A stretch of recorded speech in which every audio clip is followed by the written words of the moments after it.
so lonely, broken angel. I'm so lonely. Amira Malik Miller, welcome to Hardtalk. Thank you. You now work for the Swedish government. You're based in Stockholm. But how extensive is your experience of aid work in the field?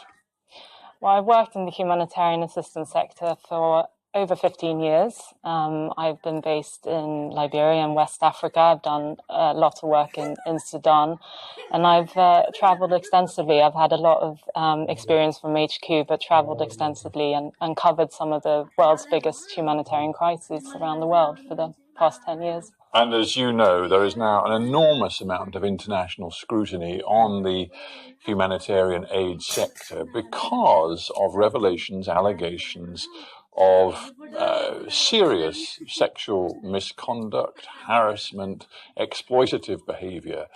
And the revelations focused on Haiti, but now we're hearing of other allegations in other places. When this story broke a few days ago, were you surprised? Well, I was shocked when I first saw the headlines because I recognized the man who was on those photos.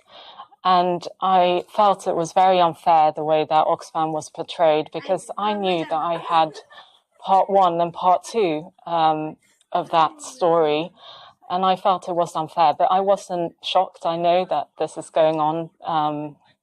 And so I felt that I needed to say something. Well, many aid workers have actually found it very difficult to speak out. Many have spoken anonymously. You've chosen to go public with us. So I think we need to go into a little bit of detail about your experience with one particular individual who, as you say, has now been named, allegations surround him with respect to his work with Oxfam in Haiti. So let's go back to, I believe, Liberia.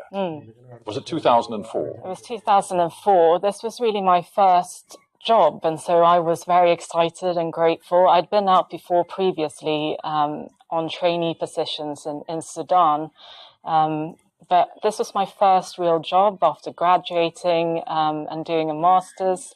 I'd been working in development and human rights, but I really wanted to get into the humanitarian assistance sector. And I got a job with Merlin, a medical humanitarian British agency, as quite a junior position. I was grant manager and assistant to the country director. How old were you at the time? I was 24, I think. And so you go out to, I guess, Monrovia, and you meet your colleagues from Merlin. Yeah. Were they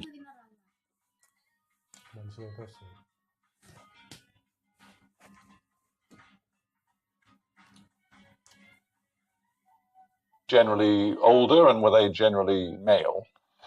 Not all of them, but the senior management team absolutely were. But not all of them. There were other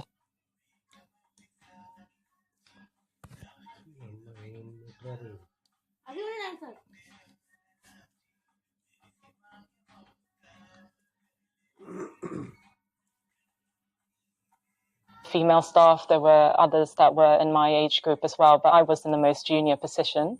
I'd gone out after having been briefed in London. I heard a few whispers about things happening in Liberia. I've made it clear during those chats that that wasn't something that I would be okay with if it happened and if it was to do with sexual misconduct. But I went out and I was met by this individual at the airport. I think we need to name him. He's a Belgian national. He's called Roland van Houvermeiren. Right. Now, was he the director of operations in Liberia at the time? Yeah, no, he was the country director, and my job was partly to be his assistant, but also to be a grants manager. And I shared an office with him, and so I knew his schedule and so on. He picked me up from the airport, which I thought was a little bit odd, but it was a nice chat and so on. But I remember clearly that he had a phone call and took a phone call from someone that he obviously knew. And I felt that they were talking about me very quickly. And there was something said about a green light. I didn't reflect so much on that at that particular moment, but I have since. I felt that he was checking me out, seeing what kind of person I was and would I be a problem. I'm so lonely, broken.